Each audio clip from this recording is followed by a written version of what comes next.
عرفوا بالقسوة والوحشية، وسعوا كثيرا للقضاء على الإسلام والمسلمين، مرتكبين أبشع المجازر في التاريخ.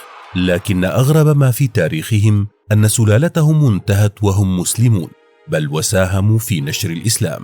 سنجيبكم في هذا الوثائقي عن تساؤلات مهمة، وهي: من هم المغول؟ كيف ولماذا تحولت الإمبراطورية المغولية إلى دولة مسلمة؟ ما هي القبيلة الذهبية؟ من هم القادة المغوليون الذين أسلموا بداية؟ وهل حقا أدخل أحفاد الطاغية جنكيز خان الإسلام إلى الهند وآسيا؟ من هم المغول؟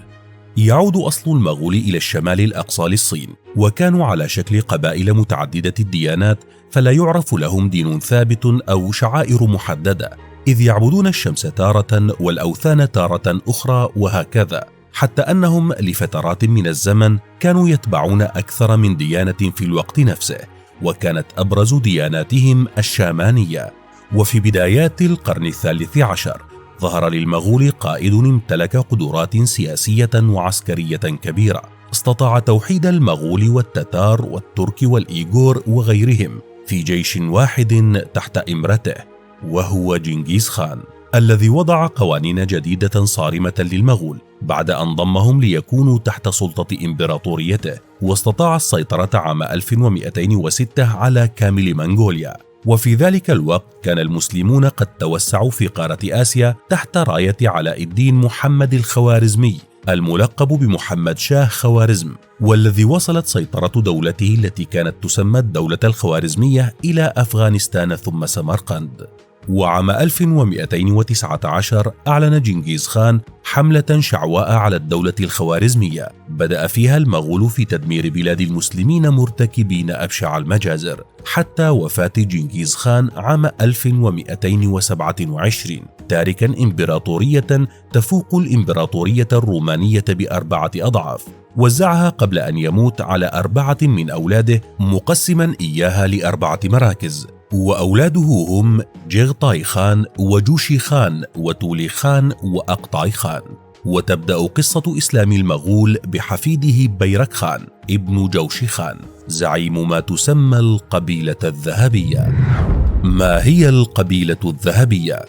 أطلق على أهلها اسم القبجاق، وهم المغول الذين كانوا تحت إمرة جوشي خان ابن جنكيز خان، ومع الأيام توسع نفوذهم ليضم صحراء الغز التي سميت باسمهم، فباتت تدعى دشت القبجاق أو برية القبجاق. وسميت القبيلة الذهبية بهذا الاسم نسبة إلى خيامها التي تدخل في نسجها الخيوط الذهبية، وتعد أول قبيلة مغولية تدخل الإسلام بعد أن أسلم قائدها بيرك خان، والذي وصف بمنقذ الإسلام في تلك البلاد، لأن إسلامه تزامن مع فترة ضعف المسلمين وانحسار الإسلام بتلك البلاد. كيف أسلم المغول؟ من غرائب التاريخ تحول المغول من إمبراطورية غازية ذات عداء وحشي للإسلام إلى دولة مسلمة تسيطر على أكبر إمبراطورية بالتاريخ مساحة، امتدت من بولندا والمجر غربا إلى الصين شرقا، ومن سيبيريا شمالا إلى الهند جنوبا. ولم يكن تحولها هذا بحد السيف أو الحروب، وهذا ما يميز قصة دخولهم الدين الإسلامي الذي بدأ يتغلغل بينهم نتيجة احتكاك القبائل المغولية بالمسلمين الذين غزوا أراضيهم، فاقتربوا رويدا من الثقافة الإسلامية حتى اعتنقوا الإسلام، لينقلبوا من أعداء لدودين لهذا الدين وللمسلمين إلى مدافعين عنه وحراس له، ليشكل إسلامهم حدثا جوهريا أثر في إعادة تشكيل الخريطة المذهبية في مناطق الشرق الأدنى وآسيا الوسطى. وبينما اعتنق بعضهم المذهب السني، تذكر روايات تاريخية أن كثيرين منهم اعتنقوا المذهب الشيعي. قادة مغوليون أعلنوا إسلامهم. نتيجة امتداد الإمبراطورية المغولية على رقعة كبيرة، اضطروا للاعتماد على رجالات من نخب أبناء البلاد، وذلك لترسيخ تواجدهم وجني ضرائبهم وغير ذلك. وقد بدأ الإسلام في المغول من القبيلة الذهبية، تحديدا قائدها بيرك خان الذي أبدى اهتماما بالإسلام، وبدأت قصة إسلامه بلقائه ذات يوم تاجرا شرحه له وحببه إلى نفسه، ليعتزم فعليا إعلان إسلامه عام 1252، وبينما يشاع أن إسلامه كان على يد الشيخ الصوفي نجم الدين كبرى الذي يلقب بصانع الأولياء بسبب كثرة من خرجهم من شيوخ التصوف المعروفين، إلا أن الرواية الصحيحة تقول أن بيرك خان أسلم على يد أحد تلامذة نجم الدين المسمى سيف الدين الباخرزي، وأطلق على نفسه بعد إسلامه اسم بركة خان. لكن ينسب كثيرون الفضل في إسلامه إلى نجم الدين، لأن سيف الدين كان أحد الدعاة الذين بثهم بعدة أقطار للدعوة للإسلام، فالتقى بيرك خان في بخارى وشرح له الدين وعقائده فاستجاب له وأسلم، بل ورجع إلى بلاده داعيا إلى الإسلام، فأسلمت على يده زوجته ججك خاتون التي صممت مسجدا من الخيام تحمله معها أينما ذهبت. وبعد إسلامه بايع بركة خان الخليفة العباسي المستعصم، وحين تولى رئاسة القبيلة الذهبية أعلن الشعائر الإسلامية وبنى مدينة سراي على نهر الفولغا بروسيا لتكون عاصمة له، وقد صممها على الطراز الإسلامي الخالص وبنى فيها المساجد والحمامات. وبينما شكل بركة خان متنفسا للمسلمين وداعما، كان ابن عمه هولاكو أكبر كابوس لهم، خاصة بعد مهاجمته لبغداد عام 1258 وبعد انهزام المغول على يد الظاهر ببرس في عين جالوت وتوليه الحكم في الشام ومصر. تقرب بركة خان منه وجرت بينهما محادثات ومراسلات كثيرة. توكودار خان بعد وفاة هولاكو عام 1265 خلفه ابنه أبقى خان الذي اعتنق المسيحية وصهر الإمبراطور البيزنطي ليستقوي به في مواجهة المسلمين، لكن المفاجأة جاءت حين اعتنق ابنه توكودار الإسلام وسمى نفسه أحمد توكودار. وبعد وفاة أباقة واشتعال صراع على العرش بين ابنه أرغون وتوكودار، ساند أمراء المغول توكودار وعينوه أميرا للمغول، وهو ما عاد بشارة للمسلمين آنذاك، سواء الخاضعين لحكم المغول بإيران والعراق أو المماليك بمصر والشام. وإبان توليه الحكم اتخذ توكودار خطوات كثيرة لتوطيد علاقته بالأمراء المسلمين وبالعالم الإسلامي، فراسل السلطان المنصور قلاوون ونصب نفسه مدافعا عن الإسلام، وأمر بإقامة الشريعة وبناء المساجد، كما سعى إلى نشره بين أمراء المغول وقربهم منه بمنحهم الهدايا والألقاب لينتشر الإسلام على يديه بين العامة والجنود، إلا أن رجال الطبقة الحاكمة استعصوا عليه وبقي كل منهم على دينه. مع ذلك كان إسلام توكودار بمثابة باب مفتوح لدخول المغول للإسلام، وأرسل للسلطان قلاوون وفدا رفيع المستوى ليعلم الوفد قلاوون بإسلام توكودار عارضا الصداقة عليه ويبلغوه بأنه بدأ بتطبيق الشريعة الإسلامية ورعاية شؤون المسلمين ووضع قوانين تحفظ مصالحهم. وأبرز ما حمله الوفد أن القريلتاي وهو مجلس شورى المغول أمر بإيقاف الحملة الكبيرة التي كان أخوه أبقى يجهزها للهجوم، ليرحب السلطان قلاوون بوفد توكودار وقراراته ورحب بالسلام معه. لكن حكم توكودار لم يستمر كثيرا، إذ تحالف أرغون المتعصب للمغول كأبيه أبقى وجده هولاكو مع الأمراء والقادة المسيحيين الذين لم يعجبهم انقلاب حال دولتهم، وكانوا أكثرية أمام توكودار ومناصري، فحسم الصراع لصالح أرغون الذي أزاح عمه عن العرش وقتله عام 1284. ورغم أن حكمه لم يستمر أكثر من عامين، إلا أنه ترك بصمة إسلامية كبيرة في دولة المغول، فقد انتشر الإسلام بشكل كبير في تلك الدولة بعده. الفرع الثالث لجنغيز خان، جيغتاي خان. لا تذكر معلومات كثيرة عن دخول هذا الفرع من عائلة جنغيز خان للإسلام، والذي حكم في المنطقة الوسطى للإمبراطورية المغولية، وكان حكامه أيضا يستعينون بوزراء مسلمين.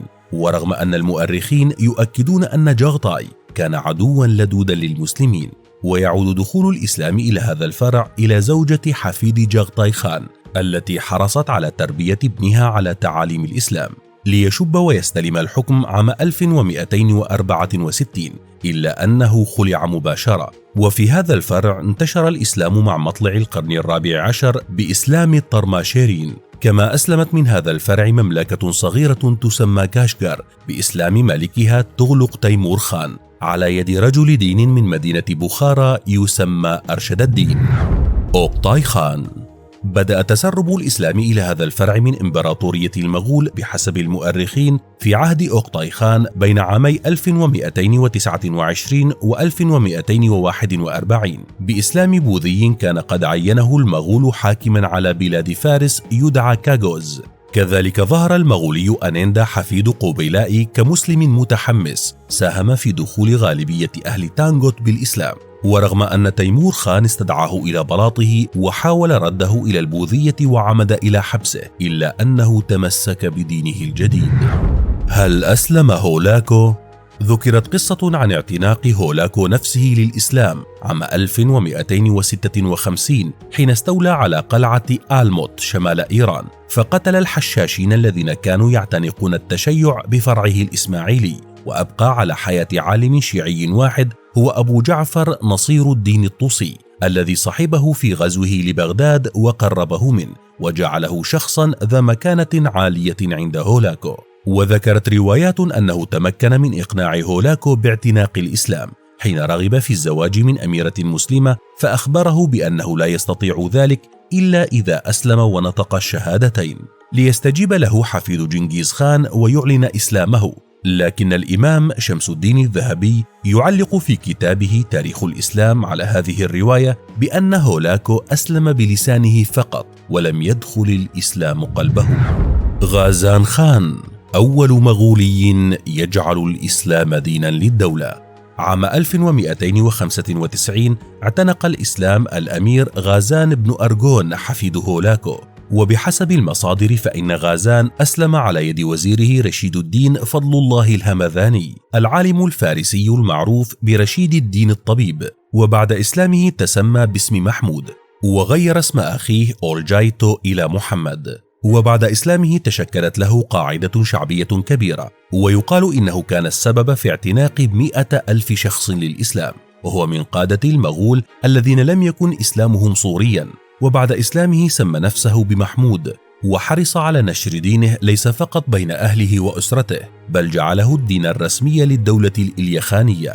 وقطع علاقته بخان المغول الأعظم بقراقورم، لكنه استمر بمحاربة المماليك وغزاهم. وعام 1303 انتصر المماليك عليه بمعركة شقحب التي مات بعدها بعام واحد، وخلفه أخوه خدبندة الذي كان يعرف بمحمد أولجايتو، وهو الحاكم الثامن لدولة المغول الإليخانية بإيران، الذي عرف بأنه متقلب دينيا ومذهبيا 3 مرات.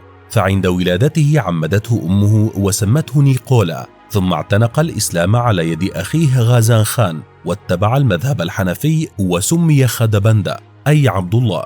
وعام 1301 شهد تحوله الثالث باعتناق المذهب الشيعي الاثنى عشري، ولم يكن تحوله اسميا فقط، بل أجبر رعاياه على اعتناق المذهب، وقرب إليه علماء الشيعة ومنحهم صلاحيات واسعة، بل وأرسل عددا من العلماء الشيعة لنشر المذهب في أنحاء بلاد فارس. تيمور لانك غموض مذهبي. ظهر تيمور لانك القائد الأوزبكي الأصل المولود عام 1336 والذي يرتبط بصلة قرابة لجنكيز خان من ناحية الأم، ولم يحمل لقب خان بسبب عدم انتسابه إلى عائلة جنكيز خان من جهة الأب. ولانك لقب يعني الأعرج، اكتسبه بسبب عرج كان يعاني به في قدمه، ومن المعروف أنه اعتنق الإسلام، لكن تتضارب الروايات حول المذهب الذي اعتنقه، وبقي باب الجدل مفتوحا حول المذهب الحقيقي لهذا القائد المغولي حتى وفاته.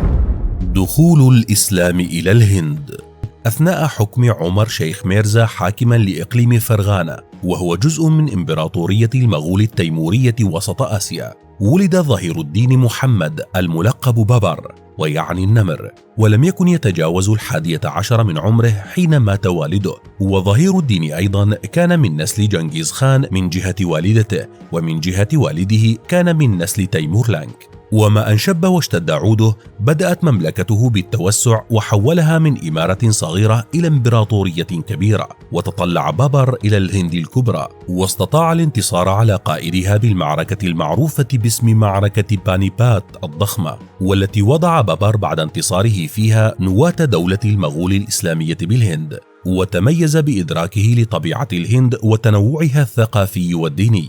وكانت أهم وصية له لابنه همايون الذي خلفه بعد وفاته ألا ينجرف خلف الخلافات العرقية والطائفية بالبلاد كي لا يفقد السيطرة عليها. ومن بعد همايون حكم جلال الدين محمد أكبر ليكون بهادر شاه الثاني آخر سلطان مغولي مسلم في الهند، الذي حكم عام 1838 وقضى البريطانيون على حكمه وأرسلوه إلى المنفى بعد ذبح أبنائه، وأنهوا حكم المغول المسلمين للهند عام 1857.